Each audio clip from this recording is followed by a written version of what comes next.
Kate Hoey is a pro-Brexit Labour MP. Are you getting a bit worried that the party leadership might be softening towards a soft Brexit? No, actually, I don't think so. I think I've got a lot of confidence in our leadership because I think Jeremy's instincts are very clearly to get us out. He accepts the result of the referendum. He knows that he's got to keep his party together. He's played it quite carefully, balancing what is Labour Party policy, which of course is that if we don't get the general election, then all options are open, including a second referendum. But it's generally thought that Labour membership are sympathetic towards Remain and a second referendum, but you're suggesting that Labour supporters, wider than membership, have a different view. Yes, and I think the difference is too in London. You know, it's very easy when we're here in London, and very much Labour is kind of dominated by London, which it didn't used to be.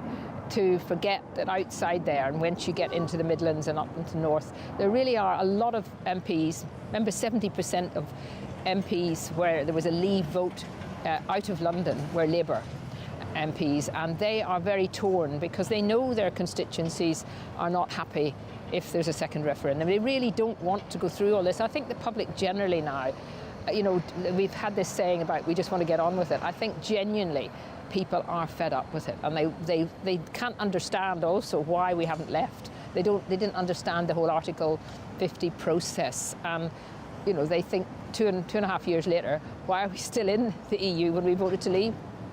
Angus McNeil is a very strong pro-independence SNP MP. Have you got any question marks that perhaps the SNP leadership seem keener on Europe than they are in promulgating Scottish independence? Well, I think the SNP leadership have gone as far as they can in trying to convince the UK from preventing itself to committing the harry-carry. I mean, the UK is determined to do itself economic damage. The SNP's manfully and womanfully done what it can to stop that. I think the SNP have gone far enough of that. We've got to leave them to their own devices. They will not listen to reason. The rest of the world's laughing at them, Europe's laughing at them, Scotland's laughing at them. We've got to move on and get ourselves on the lifeboat away from the economic carnage. And I think I've got a wee Twitter poll running, and it's about 90% to 10% of about 4,000 voters have said, and there'll be SNP members and supporters, of course, have said, let's get off the people's vote idea, pushing that referendum, and let's get on the second independence referendum, because that is what Scotland needs to do now, and this is a golden opportunity, of course, for Scotland. I haven't voted in your Twitter poll yet, but... There's an hour left. Do you not think that the SNP's position, which has been to be in favour of the single market, in favour of the customs union, there might well be an opening for that in the new year? There might even be a parliamentary consensus towards some form of Norwegian option. Don't you think that's coming? Well, I think if that sounds logical, that sounds sensible, but because it's logical and sensible, it's going absolutely nowhere with us in this Brexit debate. This Brexit debate has been governed by the opposite of logic and sense. I think what they should do is revoke Article 50, but they won't do that. We in Scotland, of course, voted against this. There was the good sense in Scotland. The people's vote's a lottery, it's a gamble. We should get on something that's certain for Scotland and good for Scotland, and that's independence. Yeah, I mean, I think Angus is right about almost the nonsense of a second referendum, you know, so-called people's vote. You know, you forget that actually people did vote, but also, you know, this idea that somehow they automatically feel that everyone's going to change their mind and the referendum would be very different. I think it would be a very similar result with, if not Leave actually getting more, because I think there would be a very clear view that, you know, how dare you treat us as stupid that we didn't know what we're doing, and this time we're really going to show you. So I think that's why there's not this great demand for a second referendum. The Prime Minister says she was against having a general election. Yes, she did, and she's changed her mind on a lot of things. And I mean, all that's done is made people just feel once again politicians don't stick to what they say. Kate Hoey, can you explain Jeremy Corbyn's tactics this week of putting forward a motion of no confidence in the Prime Minister, which didn't carry parliamentary precedence to be on the agenda, instead of a motion of no confidence in the government, which would have necessitated a debate this week? What was the thinking behind that? Well, I think Jeremy Corbyn realised that had no chance of getting through, and that it was going to be just a kind of, you know, we're showing our members out there that we're fighting the government. If we end up with no change to that deal and Northern Ireland really is being separated out, then that's when I think there would be a query of whether the DUP would feel it was worth supporting a no confidence. I think Kate's right.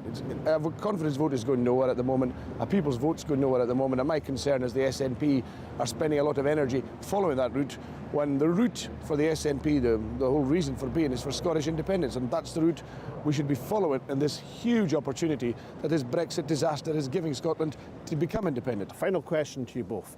Kate Hoey, we've ended the parliamentary year in effective stalemate. What's the way out of the impasse in 2019? Just get out on March the 29th, even without a deal. Get a lot of money now being spent on planning to make sure that we can do that. Short-term difficulties, long-term gain. And Angus McNeill, what's your answer? Well, I think economics is going to steamroller the politics of this in the end, and I think when the economic carnage starts to bite, the politicians will have to roll over, because that can lead to huge problems and social unrest. So I think Article 50 will be revoked. I don't think it'll be extended. I think it'll be revoked. Such is going to be the fear of what this no-deal Brexit will do. And remember, everybody's describing at the moment no deal as a catastrophe on all sides.